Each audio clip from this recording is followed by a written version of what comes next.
Hello and welcome to the show brought to you by Risen.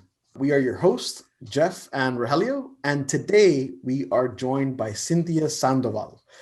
She hails from New York. She specializes in digital advertising strategy and consulting, and she focuses on Google ads and Facebook ads for e-commerce companies. She's worked with the likes of Damon John from Shark Tank, speaks to groups internationally, and she's passionate about helping companies see real results. That's me. Fantastic. Welcome, welcome, welcome. Cynthia, we're so excited to have you on the show. And, we're going to talk a little bit about today about the importance of aligning your branding and your marketing efforts. And it sounds like something really simple that businesses do, but more often than not, those two things are often disconnected. So before we get into how to align those two things together so they work more in tandem, why don't we start off by just setting up some foundational content for our listeners? Can you talk to me about what does good branding actually look like? I think there's a common misconception with branding where we think about the logo. We think about the colors that you're using on your website or on your packaging and things like that. Not to say that that's not important, but that's more brand identity. Overall branding is really how are you positioned in the overall landscape, right? How are you different? What is the messaging that you're showcasing to your ideal customer that really sets you apart, that really hooks them in? So that's, for me, how I look at branding as an advertiser, as a performance marketer. Lots of people see branding as a very top of funnel kind of effort.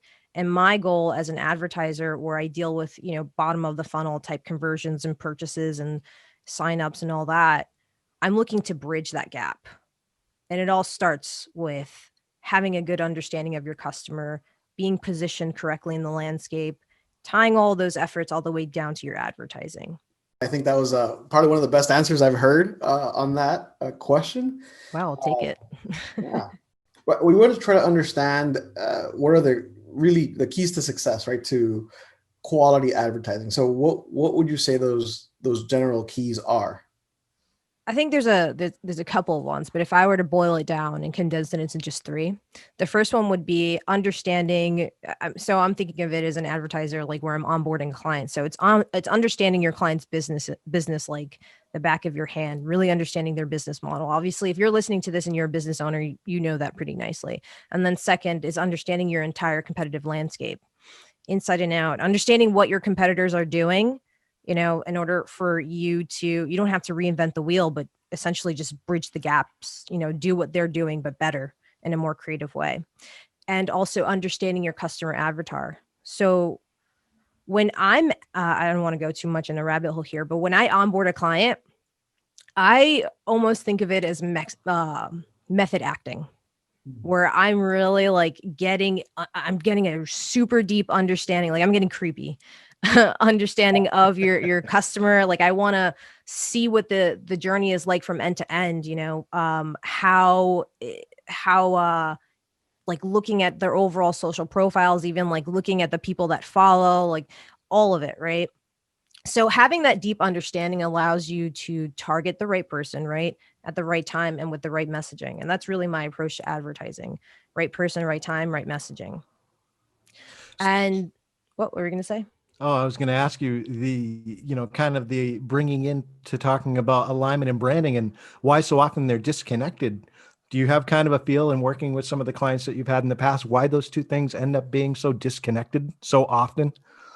I think it's like you can go down such a rabbit hole with PPC and paid media or Facebook ads and Google ads. There's so many moving parts. There's so many things to tinker with. It can get extremely, extremely intense. So what a lot of advertisers do, and unfortunately agencies do, is they silo their efforts. They focus, like they'll report, they'll report on metrics that aren't really moving the needle for the business. They'll report on things like bid adjustments. They'll report on things like, let's say, we're focusing on increasing the bid on this one keyword, when in reality, when I'm reporting, like obviously I'm giving you that baseline so you understand, what your money is doing in the machine. But my goal is to bring clarity and bring context to all of that. okay, so what does this really mean? Is this how impactful is this? And what can we do to be impactful? You know? So the reason why people get really siloed in there is because, let's be honest, Google Ads is a beast, and so is Facebook sometimes. But I think Google is like the mecca of all beasts, because you have YouTube advertising, you have display, you have discovery ads now, you have shopping. So it can get really intense. With that intensity, just it comes to mind, or at least in my mind, like, where do I start? Like, where should companies start in aligning their brand and advertising? That's a great question, and that's what I get hit with a lot. I think it all comes down to, what are your objectives? What are your goals? And then figuring out how paid media could help that, if at all. So, for example, something I always say is, like, if you're coming to an agency, if you're coming to maybe a freelancer, a media buyer, whatever the case is, have clear and have smart goals, have them be measurable and bound by time. So something like, I'm looking at, in order to do that, you really need to know your numbers, right? So in order to do that, you're going to say, like, your overall cost per acquisition is X. With my PPC efforts, I want to bring that down, or I want to bring up overall profit by X amount, which would be like, if I specifically work with e-commerce, so it would be your return on ad spend, your ROAS. That's what we look at a lot. I want to bring up my ROAS, and then, what everyone wants is that I want to scale and also be profitable. That's at the end of the day with what they want. And then it's kind of my job to, like, break that down and give them a bit of a reality check. Like, this is not possible because of the landscape, or this is possible and we can do this by X amount. I can't promise anything, but we can work very hard by doing X, Y, and Z. I think that answers your question. Yes. Just it all comes down to your objectives, really. Like, what are you trying to do, and getting super specific with that, because sometimes advertising doesn't always solve that. Sometimes you want to leverage advertising with your organic measures. Maybe you just want to start off with remarketing, which is just capturing traffic that you're getting into your website organically, and just closing the lead or closing the sale. Sure. It really sounds like you're talking about paying attention to the entire process. It's not about just drafting something and looking at it periodically every 6 months. There has to be continual checking in on, what are we doing to brand ourselves? How does that line up with our goals? What do our metrics look like? It has to be something that's done on a continual basis, correct? Yeah. And especially, like, if for example, we're in Q4 now, so we're in the thick of it. So things that work now are not going to work in Q1. That's just the reality of it, right? So, usually people spend a significant amount, significantly less in advertising, but they kind of rework their messaging and they rework some foundational things. And we have, maybe we focus and shift to building up our remarketing list, building up our audiences with cheap traffic, and showcasing new messaging and new ways of talking about our product, and kind of playing this longer term game, so that when we have our next really big sale, or we know in our landscape, like, conversion rates go up by, like, I don't know, all the way just an insane amount, we capture them really nicely. Do you see any companies that are doing this really well, Cynthia, where there's just that strong synergy between their branding message and their advertising efforts? Yeah, I was thinking about that before, and I would say one of my favorite companies right now is probably Casper. And I've heard actually their mattresses aren't really that great, but every time I see an ad, I want to buy it. And what they do so well, so this, what I mentioned before, like with branding, right? Branding, when I think about branding, I think about how the customer really feels about the product or service. So what they do with their messaging across the board, what they do with their positioning, is really, like, especially on their website, they have this reviews page. And I actually show that reviews page. I think it's like casper.com/reviews. I'm always on it, because I show that page, and I tell my clients, I'm like, this is what we want to model. You want to showcase the impact of what it is that you provide, and you want to share these stories, So they do such a great job at sharing those stories, sharing, like, user generated content, testimonials and things like that. And their messaging, they also show, like, the features of the mattress, and not just the features, but how it makes you feel. Mm. Yeah. So, and I think that that's showcased not really nicely on their social media, on their website, and especially in their ads, they really drive it home with some kind of promo. They show all of that visually, and then they have a strong call to action, which is right now, it's probably a holiday sale. Yeah. And to your point, like they know exactly, what they're selling and how to get across the benefits. And they really understand the connection between the two. The first one that comes to my mind when I think about excellent synergy between advertising and branding, I always think of Red Bull. They've been doing it for 25 years Oh, and that's a they good just point. do an amazing job at selling a lifestyle instead of a product. Mhm. Because when it comes down to it, you're drinking carbonated water with some sucralose in it. Really, when it comes down to it, cost them like 2 pennies to make it, right? Yeah. But That everybody knows the sucralose. brand. No, Is it sucralose? I was gonna say that sucralose, that carbonated water is what gets me through all the best advertising campaigns. Just powers me through. I appreciate them. Absolutely. I'm not just plugging them. I'm also a client. I do love Red Bulls. But yeah, overall, I think of them whenever I think of that strong connection between advertising and branding. They know exactly who their audience is. They know how to reach their audience, and they tailor all their efforts towards doing that. They were one of the first ones to shift their advertising efforts towards event branding as opposed to trying to use mass media to push their product. You think about like getting involved in the extreme sports category in the late Mhm. 90s. Nobody was doing that. And then Yeah. you see Red Bull on the scene and they became so synonymous with uh, that lifestyle that you drink a Red Bull if you're in that arena. Yeah. I mean, I their love TikTok's that. full of, yeah, their TikTok is full of videos of people jumping off like mountains and airplanes and all kinds of things. So yeah, you associate that right with the brand. With their branding, they have a lot of like there's I think it's a Yiddish word like chutzpah. They have a lot of just they're courageous in their advertising. So when Mhm. everyone's zigging, they zag, and then they showcase that through their actual advertising efforts, branding all the way down to advertising. And when you're able to, so when I talk about like brand driven performance marketing, what I'm really saying is build an omni-channel approach. Don't just put all your eggs in one basket. Instead, like understand what each and every part really plays and have them all play together instead of siloing your efforts. Like you were mentioning how Red Bull really dipped into the event space. Or the first people to do that. I'm pretty sure there's ways in which they can leverage, advertising for that and just showcasing or advertising specific events in people's areas. Mhm. So that's just like a piece that plays into this overall funnel. It's a word that we hear a lot, but I don't know if people really understand the meaning of it. Agreed. It's a very complex discussion that we're having, and it's hard to nail it down to general specifics for people to use. But it's the overall idea of making sure that these two silos combine into one.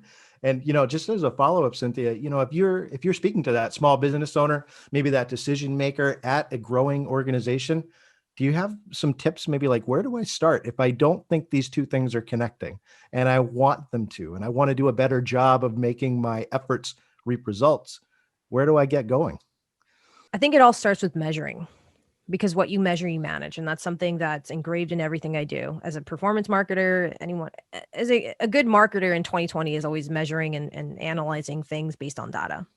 Yep.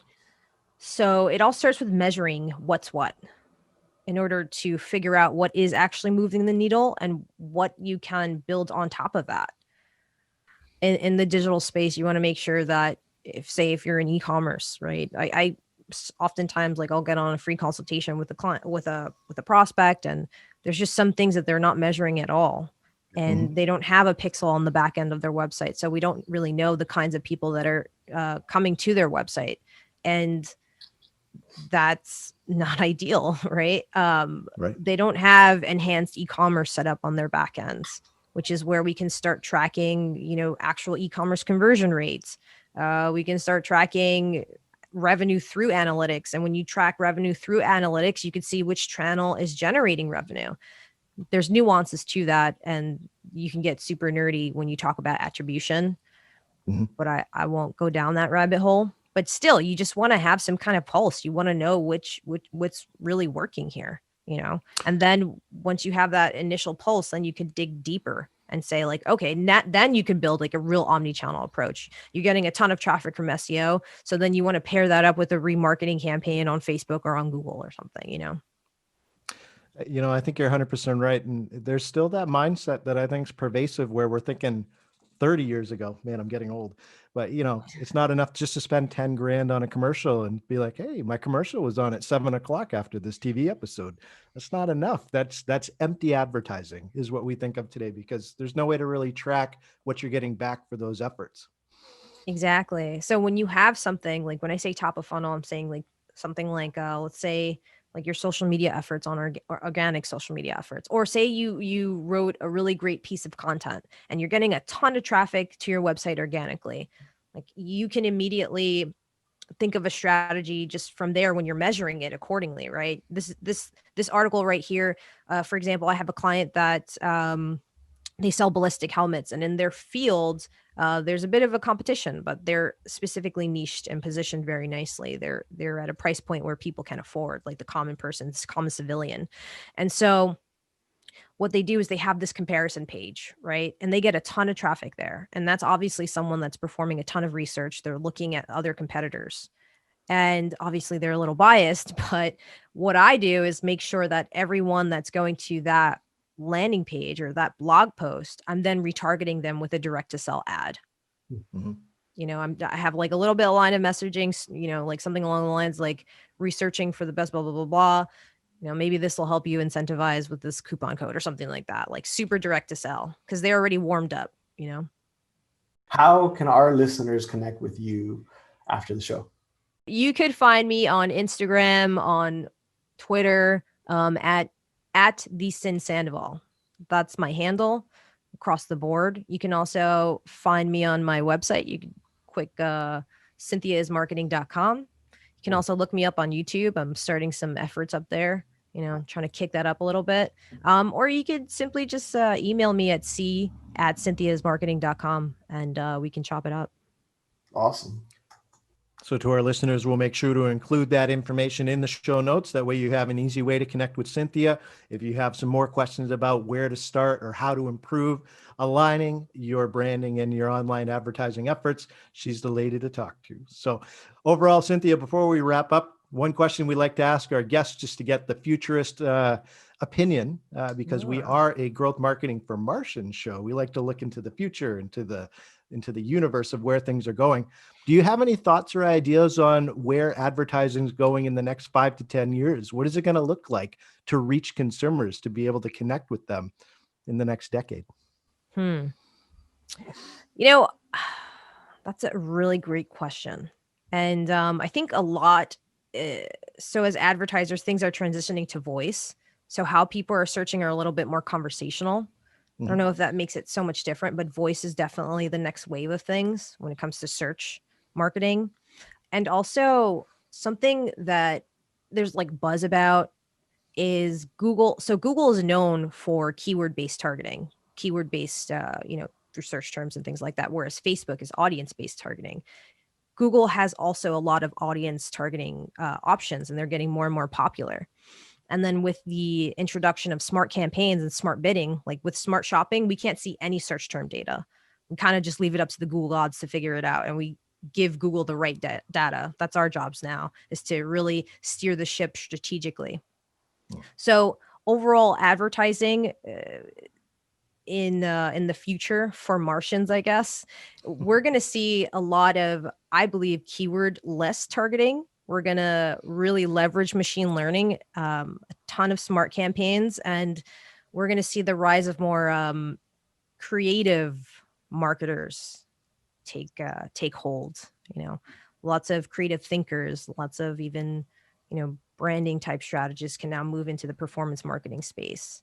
So that's how I think things are changing. We're going to start valuing creativity a lot more in this space. Lovely. I mean, that's great news for, I know, a lot of people in that space that they would be excited to hear that. It's great news for me. I hate stats. The more creative we can be in our outreach, I think the better we can build those relationships, which is the overall goal. It feels less mechanical. It feels more personal. Exactly. 100%. Cynthia, we want to thank you so much for being on the show. No, I want to thank you guys. Thank you so much. This is an awesome podcast and a great opportunity. So thank you.